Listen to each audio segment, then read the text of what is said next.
is a paid program and does not necessarily reflect the opinions, values, and policies of Radyo Natin. Radyo Natin shall not be held liable for any views or opinions expressed during this program. Ipanang pagkakaiyong ilakas, Jesus muling darating. Mga manlalakbay kayo'y magalang, Jesus muling darating.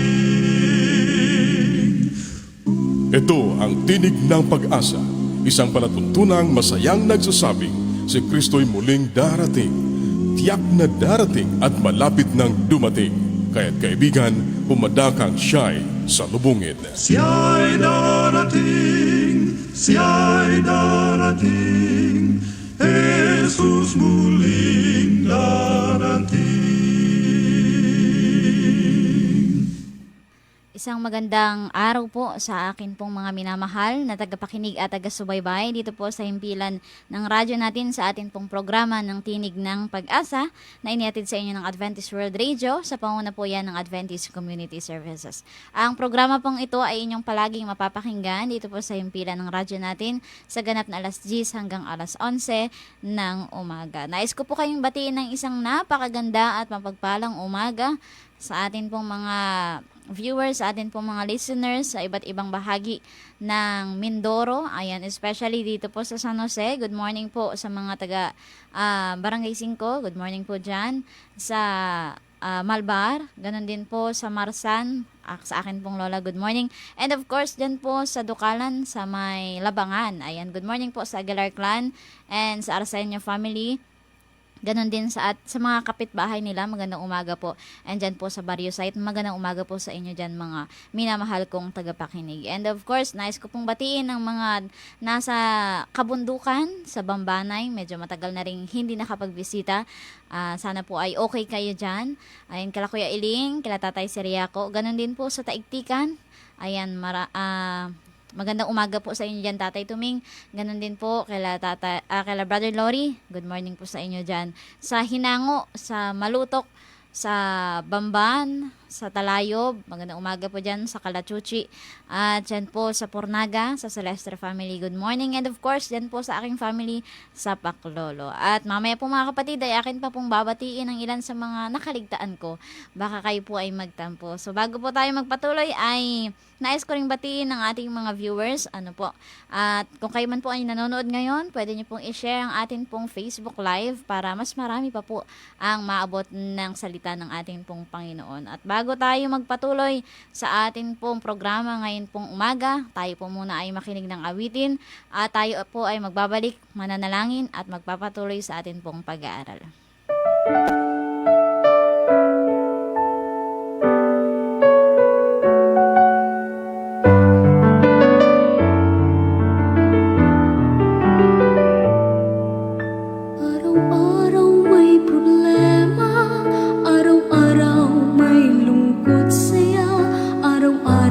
Mapipikon ka, minsan iiyak pa, araw-araw maghihirap, araw-araw magsisikap, magtatrabaho ng makaya, di naman sasaya, pero huwag kang mag-alala, may liligaya sa'yo tuwi na siya ay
Tayo po ay manalangin.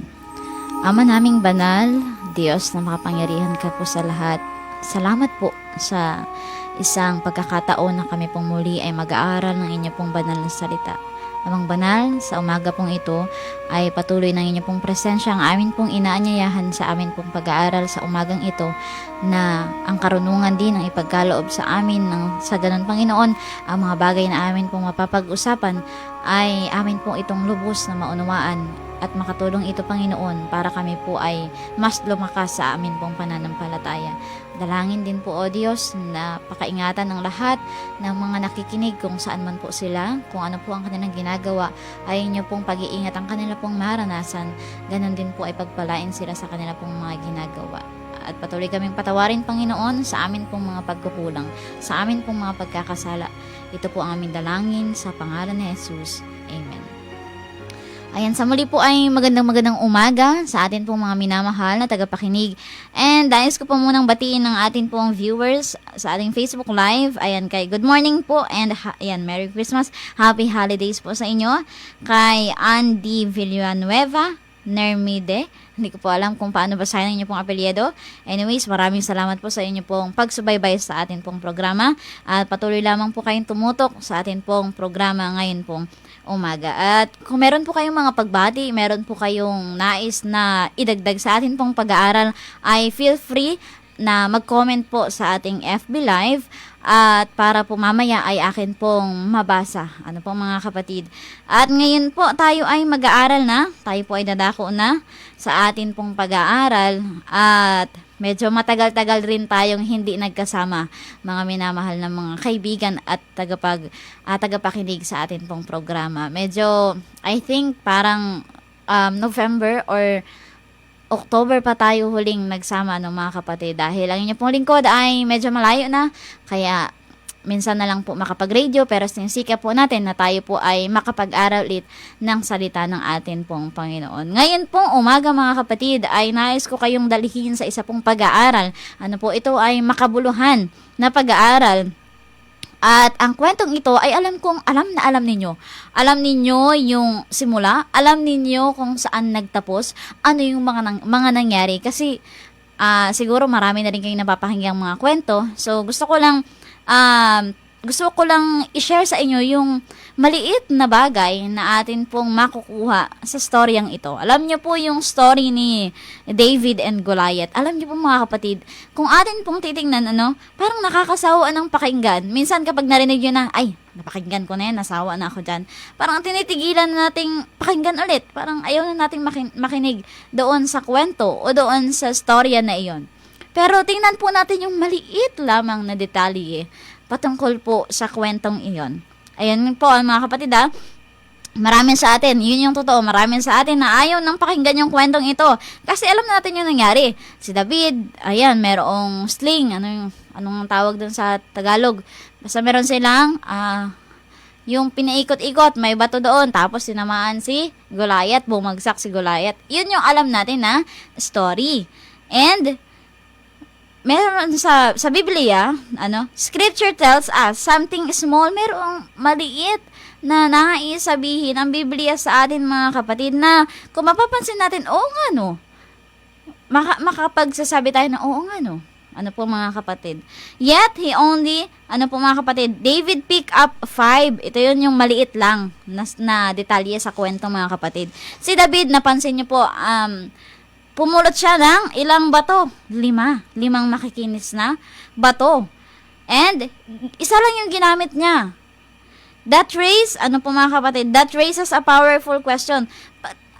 Parang papaisip tayo ng tanong na, bakit 5? Isa lang naman yung gagamitin, bakit 5 yung kinuha niya? Or, isa pang tanong na may isip natin, takot ba si David kasi 5 yung kinuha niya? Po mga kapatid. Ano pa yung pwede nating maisip? Mahina ba yung pananampalataya niya? Nagdududa ba siya sa ating pong Panginoon? Maaaring yun yung papasok sa atin pong mga isip na bakit 5 bato yung kinuha ni David? Gayong isa lamang yung kailangan niya. Naisip nyo rin ba yun mga kapatid, mga kaibigan? Or could it be that David understood something about God that we often miss? Meron bang hindi tayo talaga maunawaan? Today, ngayon pong umaga na ito, we will discover that David's 5 stones, yung 5 bato ni David, na po mga kapatid, hindi po yun sign ng pagdududa niya sa Diyos. Hindi pala yun, hindi pala yun kakulangan sa pananampalataya, mga kapatid. Anong ibig sabihin nun? But of preparation. Paghahanda pala yun, mga kaibigan. Kumuha siya ng 5 bato, hindi dahil wala siyang tiwala sa Panginoon. Kumuha siya ng 5 bato dahil inihahanda niya. Yun ay paghahanda, mga kapatid. And through this story, sa pamamagitan ng storya na yun, God speaks directly to our lives, our calling, and our walk with Christ. Sa pamamagitan po ng storya na iyon, nagsasalita ang Panginoon sa atin, sa ating mga buhay, yung pagtawag niya sa atin at paglakad natin kasama si Kristo. Ano po mga kapatid? Meron pong ilang mga bagay akong ibabahagi sa inyo. Meron lamang po tayong 4 na punto na atin pong pag-aaralan at pagbubulay-bulayan ngayon pong umagang ito, mga kapatid. 4 lang. Kaunti lamang po, mga kapatid. Una, David's confidence was in God, not the stone.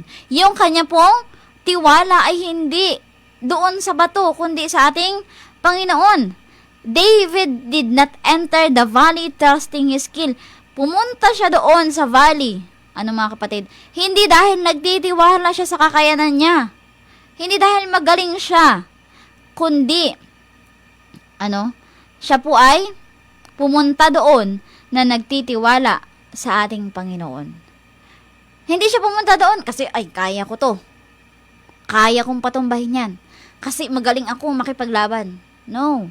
Pumunta doon si David sa valley na kung saan nandoon si Goliath kasi nagtitiwala siya sa ating Panginoon. Sabi sa 1 Samuel, basahin natin ang 1 Samuel. Kung kayo po ay may mga Bible, mga kapatid, buksan po ninyo, samahan po ninyo ako sa pagbabasa.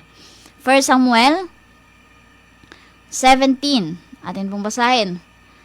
17 verse 40, 45. Ito po, mga kapatid. Sabi dito, nang magkagayoy sinabi ni David, ano po, mga kapatid?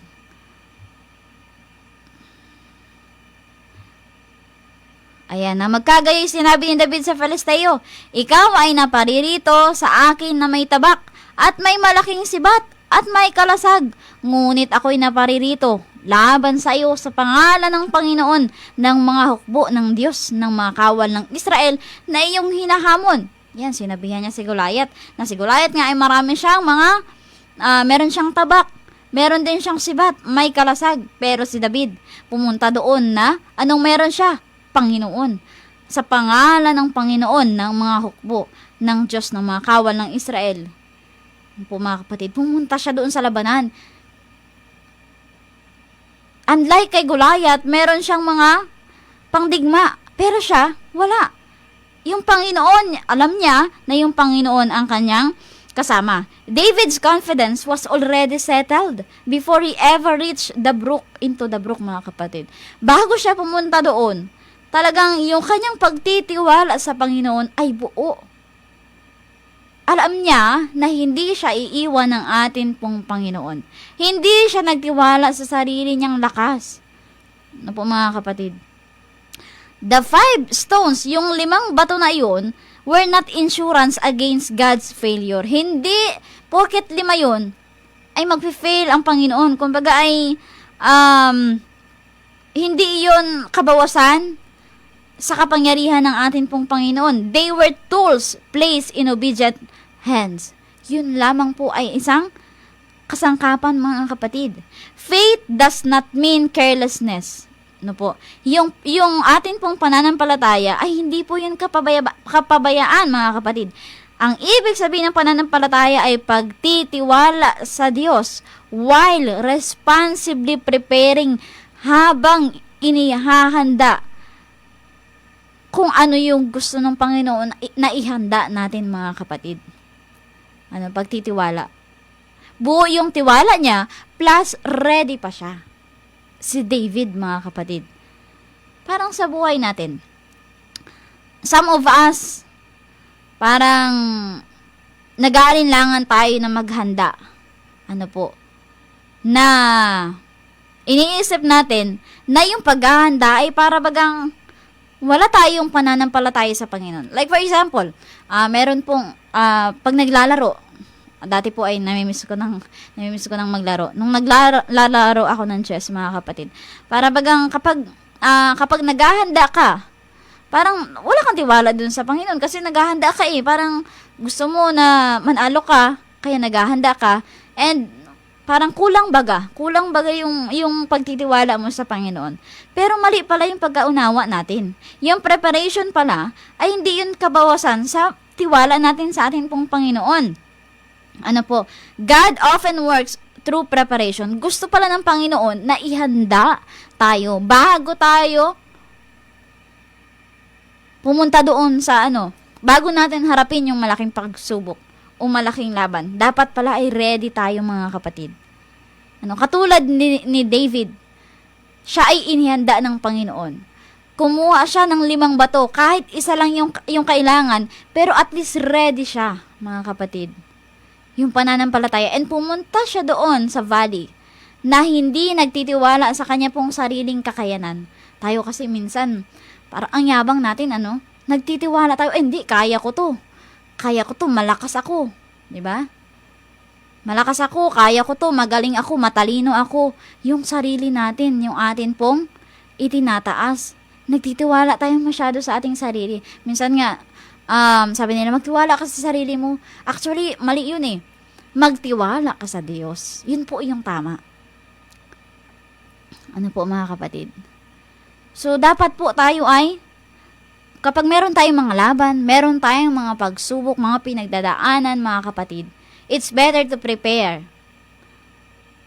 Kapag ready tayo, yung confidence natin ay buo sa atin pong Panginoon. Pangalawa, God often prepare us beyond what the moment requires. Inihahanda tayo ng Panginoon. David only needed 1 stone. Yun nga, isa lang yung kailangan. Pero hinayaan ng Diyos na magdala siya ng 5. Bakit? Because God is not just concerned with the moment you are in. Hindi lamang siya concerned doon sa iisang pagsubok na dadanasin mo. Inihahanda pala tayo doon sa mga moments o sa mga pangyayari na hindi natin ine-expect o you haven't reached yet. Hindi pa natin na raranasan, mga kapatid. Think about David's life. Ito, yung buhay ni David, mga kapatid. He learned courage while tending sheep. Nagkaroon siya ng lakas ng loob habang siya po ay nag-aalaga pa lamang siya ng mga hayop. He practiced his skill when no one was watching. Nagtitraining siya kahit walang nakakakita. He faced lions and bears. Nilabanan niya yung mga leon. Before he ever faced a giant, nilabanan niya yung mga leon bago niya pa naharap yung malaking higante ng si Goliath. None of that was wasted. Hindi nasayang yung kanya pong preparation. Yung experience niya in the previous story, mga kapatid, hindi po yun nasayang. Yun po yung nag-prepare sa kanya. Mga kapatid? So sa atin pong buhay, kung meron po tayong mga skills na hindi pa nagagamit, like for example, magaling pala akong magsalita or magaling pala akong umawit kung hindi ko man nagagamit ngayon, in the future, magagamit pala yun, mga kapatid. Lessons you don't fully understand. Yung mga aral na hindi natin naiintindihan sa ngayon, magagamit pala natin in the future. Yung mga karasan na para sa atin ay hindi napakahalaga or unnecessary. Yung walang kwenta para sa atin, pero in the future, may purpose pala yon. Mga kapatid? Seasons that felt confusing. Yun yung mga panahong tayo ay naguguluhan. Mga kapatid? Para tayong balisa, parang ganon. Meron palang purpose yun, mga kapatid ko. Katulad po nung kay David. Lahat po yun ay hindi masasayang. Kasi doon pala, inihahanda tayo ng atin pong Panginoon. Mga kapatid? Like for example na lang, ito na yan, practical na muna tayo. For example, sa mga mag-partner dyan, yung sa mga unang relationship ninyo, ito, naisip ko lang bigla. Sa mga relationship ninyo, halimbawa, nag-aaway kayo, ng kaunti lang, tapos, for example, may mga misunderstanding nga kayo, yun pala, ay inihahanda na yung sarili mo kasi maghiwalay kayo. Parang ganun ba? Parang, unti-unti parang sinusubok ka na kung gaano ka katatag kasi nga merong mas malaking pagsubok na darating sa iyo. Ito po mga kapatid, nakukuha niyo po yung punto. Yun po yung experience natin sa atin pong mga naranasan. Experience na nga, naranasan pa. Yung experience natin na mga hindi magaganda, nire-ready pala tayo, yung atin mong puso, yung atin pong lakas ng loob, nire-ready pala iyon kasi mayroong mas malaking pagsubok, mas malaking challenge sa atin na tayo po ay may encounter natin yung bagay na iyon. 'Di ba? Hindi pala masasayang 'yun. Yung atin pong mga na-train pa ay doon na kumbaga naging matigas yung puso mo. Naging matigas yung puso. Na-train ka kasi alam ng Panginoon na may experience mo na ganitong kasaklap na bagay yung mararanasan mo. At least niready ka, no? Niready ka doon sa magiging sakit or doon sa yung sa pain. Ano po mga kapatid? So ano pa? God may be loading your hands not because you'll need everything today. Maaring ikaw ay may mga kumbaga, grabe yung biyaya ng Panginoon sa iyo. Talagang pinagpala ka sa talento.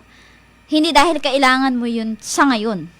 But because He knows what tomorrow will require. Dahil alam niya na balang araw, kakailanganin mo yun mga kapatid. Kakailanganin natin yun. Hindi yan ibinigay ng Panginoon ngayon. Ano po, kahit hindi mo gaanong kailangan, dahil alam ng Panginoon na balang araw, magagamit mo yung Kanya pong ibinigay sa iyo. Ano po mga kapatid, tandaan po natin, parang si David, balikan natin, siya ay na-train na, marami siyang na-experience, kasi nga pala, siya yung haharap kay Goliath. 'Di ba? Napakagaling ng Panginoon, gusto ng Panginoon na maging ready tayo. Parang ngayon, sa panahon natin ngayon, gusto ng Panginoon na mapagtagumpayan natin yung mga pagsubok, yung mga paghihirap, kasi totoong ang daming mga pagsubok sa atin pong mga buhay Totoong napakahirap na ng buhay. Kasi alam ng Panginoon, balang araw, mas hihirap pa yung buhay. Mas marami pang kalamidad, mas marami pang pagsubok ang darating. Kaya ngayon pa lang, talagang gusto ng Panginoon na maging matatag tayo. Ano po mga kapatid?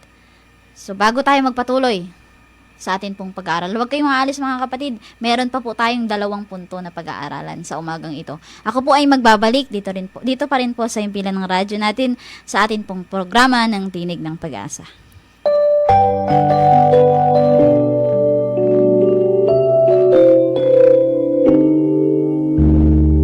Minsan ang buhay may lungkot at saya, di alam sa bawat araw kung anong dala.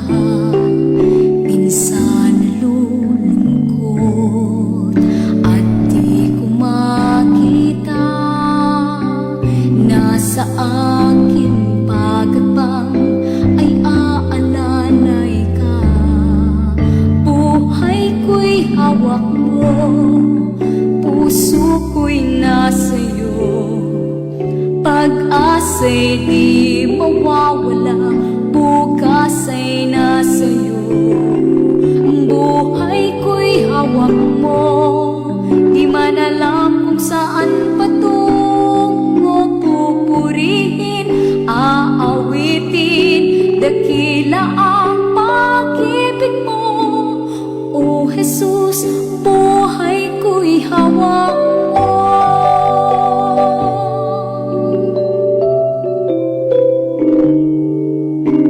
Lahat ng bagay ay hindi magtatagal, ngunit alam kong ang pag-ibig mo'y walang hanggan. Kaya't sa piling mo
Pag-asa'y di mawawala, bukas ay nasa'yo. Buhay ko'y hawak mo, di man alam kung saan patungo. Pupurihin, aawitin, dakila ang pag-ibig mo. O Jesus, buhay ko'y hawak mo. O Jesus, buhay ko'y hawak mo.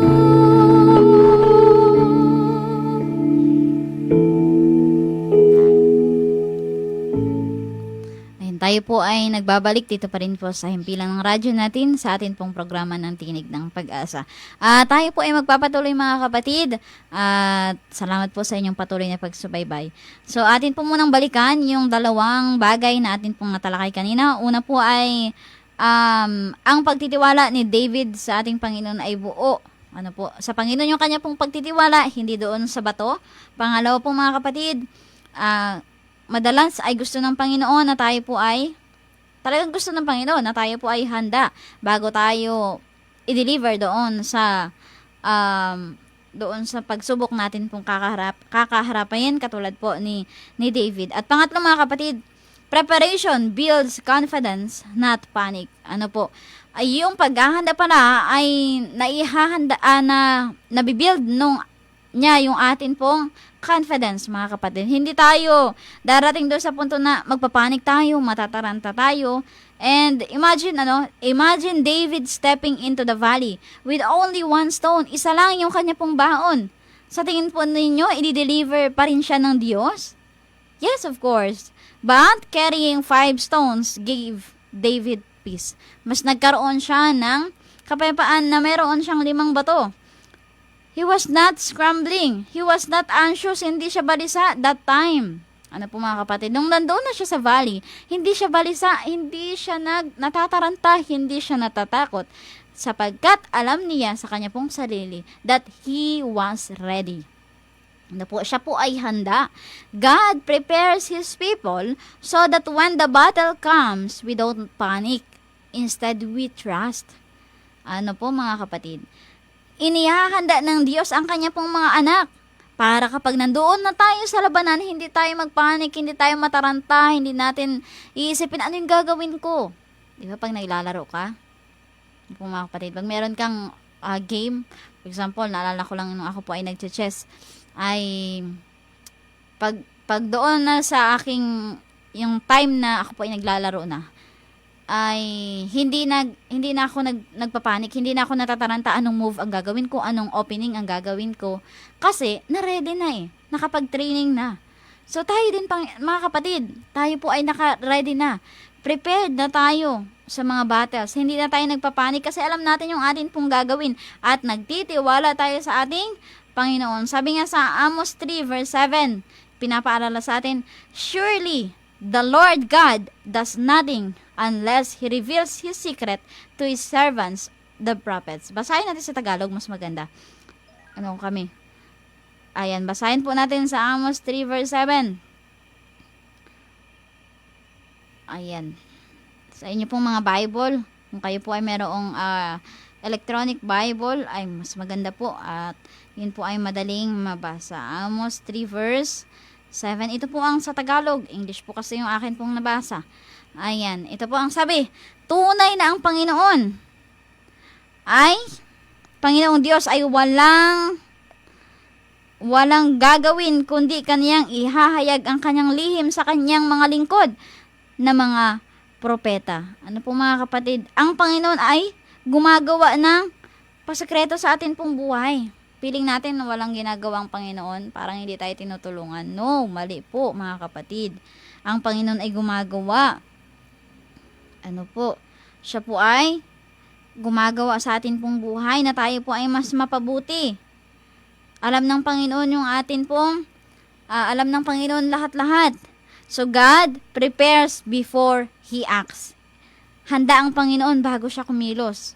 Sa atin pong buhay mga kapatid. Ano po? Preparation does not replace faith. Yung paghahanda ay hindi yun napapalitan yung atin pong pananampalataya. It strengthens it. Pinapalakas pa nga. Yung paghahanda, mga kapatid, yun pala yung nagpapalakas ng atin pong pananampalataya. So God equips us so we can step into difficult moments with calm assurance, knowing He has already gone before us. Talagang tinitrain tayo ng Panginoon. Talagang gusto ng Panginoon na ready tayo bago tayo pumunta doon sa difficult moments, bago pa tayo makaharap ng mga pagsubok, para magkaroon tayo ng kumalma tayo, magkaroon ng assurance na tayo magtatagumpay, knowing He has already gone before us.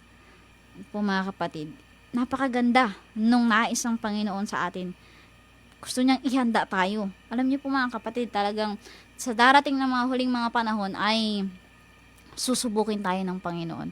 Pag ay mas marami pang mga pagsubok, mabibigat, kung doon masusukat kung kanino ba tayo, kung gaano kalaki yung pananampalataya natin sa atin pong Panginoon. Po mga kapatid. So yun po yung pangatlo. Mga kapatid, preparation, yung paghahanda ay hindi yun kabawasan, kundi nagbibuild siya ng confidence para tayo po ay maging tayo po ay hindi magpanik, hindi po tayo mataranta sa kung ano yung magagawin nating solusyon, kundi ay alam na natin kung ano po ang gagawin natin at nagtitiwala tayo sa ating Panginoon. Ayan. Bago tayo magpatuloy, ay good morning. Ayan. Sa atin pong mga nakikinig dyan po sa Talukan. Aba, sila po ay nakikinig habang sila po ay nagtatanim ng palay. Shout out po sa akin pong pamilya. Ayan, kila Joash, ganda po kila Papa. Ayan, hinay-hinay lang. At ang akin pong mga ate na sila po ay nakikinig. Ganon din sa kanila pong mga kasama. Sila Ate Marlene. Ayan, sila Manong Eric. Good morning sa inyo dyan. Go lang ng go. At salamat po sa inyong pagsubaybay. Okay po, dadako po tayo sa ika-4 mga kapatid. David points us to Christ. Yung storya ni David is not just about David. Hindi lang patungkol kay David. Just as David stepped into the valley to face an enemy Israel could never defeat. Kung paano si David ay tumungtong doon sa valley para harapin yung kalaban na hindi matalo-talo ng mga Israelita, ganon din po ang Panginoon. Jesus stepped into our valley. Yung Panginoon ay talagang sa atin pong mga buhay. To face an enemy we could never overcome. Ang Panginoon, yung lalaban para sa atin, laban doon sa mga kaaway na hindi natin kayang talunin. O sa mga pagsubok na hindi natin kayang pagtagumpayan. Yung Panginoon, yung kasama natin. Yung Panginoon, yung lalaban para sa atin. David used one stone. Tama po. Isa lang yung bato na ginamit ni David para matalo yung kanya pong kalaban na si Goliath. And Christ, si Kristo, ay ibinigay niya yung isang sakripisyo. Christ gave one sacrifice. Ano yung sakripisyo niya? Buhay niya mga kapatid para tayo po ay maligtas. Sabi nga sa Hebrews 9 verse 28. So Christ was offered once to bear the sins of many. Ibinigay niya yung kanya pong buhay ng isang beses lang para ma-save tayong mga makasalanan mga kapatid, 'di ba? Yun pala yung nais ni David o yung storya ni David na ibigay sa atin yung lesson mga kapatid. And David's stones defeated Goliath temporarily. Yung bato ni David ang nakatalo kay Goliath temporarily. Christ's sacrifice defeated sin and death forever. Kung temporary lang yung pagkatalo ni David kay Goliath, ang sakripisyo ng ating pong Panginoon ay natalo niya yung kasalanan at yung kamatayan habang buhay po yun mga kapatid. Where David stood between Israel and destruction, Jesus stood between humanity and eternal loss. Kung si David ay tumayo sa pagitan ng Israelita at ng mga pagsubok o yung mga kalaban, ang Panginoon ay tumayo naman sa pagitan ng humanity o yung sangkatauhan at ng yung panghabang buhay na pagkawala. Diba? Napakabuti ng Panginoon mga kapatid. Kasi kung hindi niya pinagkalob yung kanya pong buhay, kung hindi tayo naligtas sa pamagitan niya, sa dugo na kanya pong inalay sa atin mga kapatid, yung eternal loss, wala tayong kaligtasan, wala tayong, kumbaga ay, hindi tayo maliligtas mga kapatid. So, our ultimate victory is not in our preparation, but in Christ's finished work. Yung atin pong pagtatagumpay ay hindi lamang doon sa paghahanda. Ang Panginoon yung tatapos nun. Ang Panginoon yung magtatapos nun para yung tagumpay, yung tunay na tagumpay ay maranasan natin mga kapatid. Yet, God still prepares us so we can walk faithfully in the victory Jesus already secured. Gusto ng Panginoon na maihanda pa tayo para tayo po ay makalakad o lumakad ng may katapatan papunta doon sa victory na talagang secured na, ibinigay na ng Panginoon, na meron sa balang araw yung tagumpay. Secured na yun eh. Kailangan lang natin sa atin pong paglalakad para maabot natin yung tagumpay na iyon. Habang naglalakad tayo, prepared tayo. Ready tayo sa anumang pagsubok, sa anumang pag-uusig sa atin mga kapatid. Ready tayo. Kasi hindi, sa totoo lang, hindi madali yung paglalakad papunta sa ating pong Panginoon. Hindi madali kasi maraming mga tukso dyan eh. Mga kapatid, sino hindi tinutukso? Ako i-believe sa mga taong hindi natutukso. Pero lahat tayo mga kapatid, maraming mga tukso. Para tayo ay pigilan na makalapit sa ating Panginoon. Para tayo ay pigilan para maabot natin yung tagumpay na nais ng Panginoon para sa atin. Sa umagang ito mga kapatid, sana yung storya ni David, kung paanong siya po ay inihanda ng Panginoon sa battle, ganon din yung nais ng Panginoon sa atin. Maihanda tayo sa mga laban pa, sa mga pag-uusig pa, sa mga pagsubok pa na darating sa atin pong buhay. At wag po tayong magtitiwala sa sarili nating kakayanan. Wag nating sasabihin, kaya ko to. Hindi po. Kaya natin sa tulong ng atin pong Panginoon. Katulad ni David, nakasama ang Panginoon, humarap doon sa kalaban na meron pong anong baon niya? Pananampalataya sa Panginoon, pagtitiwala sa Panginoon. Sana ganun din po tayo mga kapatid. David did not carry 5 stones because he doubted God. Hindi siya nagdala ng 5 bato dahil nagdududa siya Panginoon. Kinuha niya yung 5 bato because he trusted God's process. Nagtitiwala siya sa proseso ng Panginoon. And maybe today, you are carrying things you don't yet understand. Marahil sa inyo mga kapatid, meron po kayong dinadala na mga bagay na hindi nyo maunawaan. Bakit kayo may mga ganon? Gifts not fully used. Mga ibinigay sa inyo na hindi nyo pa nagagamit. Lakas na hindi nyo hinihingi. Lessons that felt heavy. Yung mga aral na nagpapabigat sa atin. Karanasan na hindi mahalaga para sa atin. But hear this clearly. Pakinggan nyo mga kapatid. Nothing God places in your hand is wasted. Ano man yung ibinigay sa atin ng Panginoon, ngayon, hindi yan masasayang. If He prepared you with it, kung talagang binigay niya yan para maihanda tayo, alam ng Panginoon, He plans to use it. Hindi man ngayon, kundi balang araw magagamit nyo yung ibinigay sa inyo ng Diyos sa panahon ngayon. Po mga kapatid, David's victory came from 1 stone, but his faith was shaped through 5. Tama. Ang pagtatagumpay ni David ay hindi dahil doon sa isang bato, kundi dahil sa pananampalataya na hinubog nung 5 bato na iyon. And just as God prepared David for the valley, He is preparing you for service, for faithfulness, and for eternity. Kung paanong inihanda ng Diyos si David sa kanya pong laban, ganun din po tayo. Inihanda tayo para sa serbisyo, sa pagiging tapat o sa katapatan mga kapatid.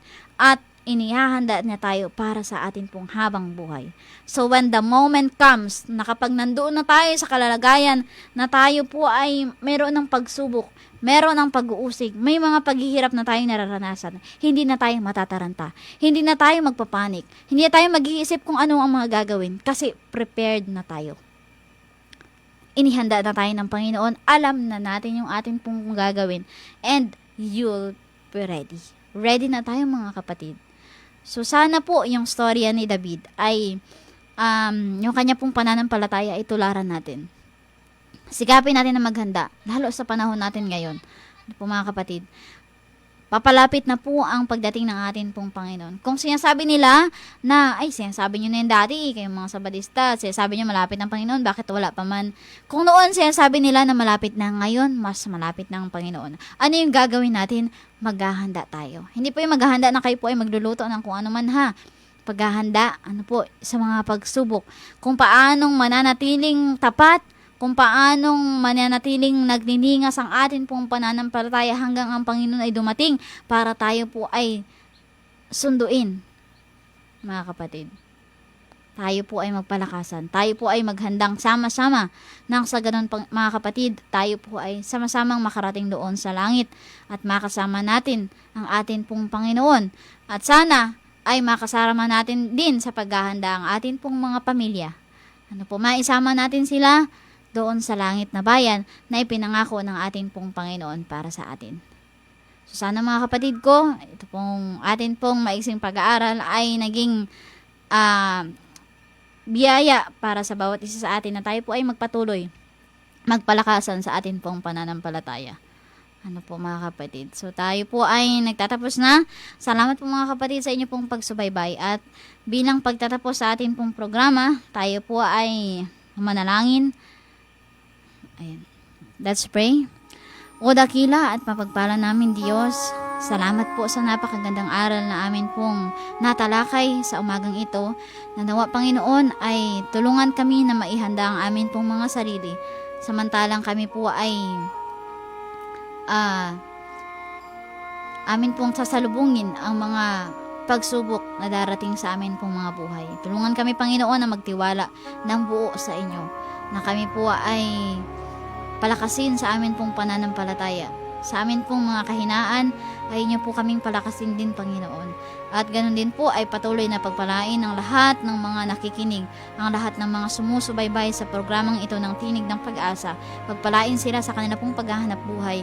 Pagpalain din ang stasyon na ito na nagiging daluyan ng mga pagpapala, lalong higit ng inyo pong banal na salita upang mapaabot sa mga tao na hindi pa nalalaman ng inyo pong banal na salita, Panginoon. Pagpalain din po ang mga nagtatrabaho simula sa pinakamataas hanggang sa kanila pong mga employer. Panginoon ay patuloy na pagpalain sila. Dalangin din po namin na patuloy na ingatan ang lahat ng mga nagte-travel, ang lahat ng mga abala sa kanila pong buhay, at pagpalain sila, Panginoon, sa kanila pong mga ginagawa. Patuloy kaming patawarin, patuloy kaming ingatan sa buong maghapon na ito sa amin pong mga gagawin, sa amin pong mga lakad, at patuloy na patawarin sa amin pong mga kasalanan at sa mga pagkukulang na amin pong nagagawa. Ito po ang aming dalangin sa pangalan ni Jesus. Amen. So muli mga kapatid, maraming salamat po sa inyong pong pagsubaybay sa programang ito, at nais ko po ulit batiin ang atin pong mga kaibigan na nariyan po sa Isla ng Iling. Good morning po sa ating mga kabataan dyan po sa Iling. Ayan po sila Ben, sila Isis, ganun din po sa kanilang mga kasama na sila po ay meron dyang pangangaral sa Isla ng Iling. At nais ko rin pong batiin ang atin pong mga nakikinig dyan po sa Oriental, sa Rojas, sa Bulalakaw, sa Mansalay, at dyan po sa Paluan. Good morning po sa inyo dyan. At syempre, nais ko rin pong batiin ang atin pong mga kapatid dyan po sa Magsaysay. Magandang umaga po. And of course, dyan po sa bayan ng aking pong mga kaibigan, sila TJ, sila Harold. Good morning sa inyo dyan, sa aking mga friends na sila po ay nakikinig. At salamat po mga kapatid. At ako pong muli ang inyong nakasama sa atin pong pag-aaral ngayon pong umaga. Ako po si Sister Elsa. At ako po ay magpapaalam na happy holidays and enjoy your vacations. Pagpalain tayo ng Panginoon sa umagang ito. Siya'y darating, Jesus muling darating.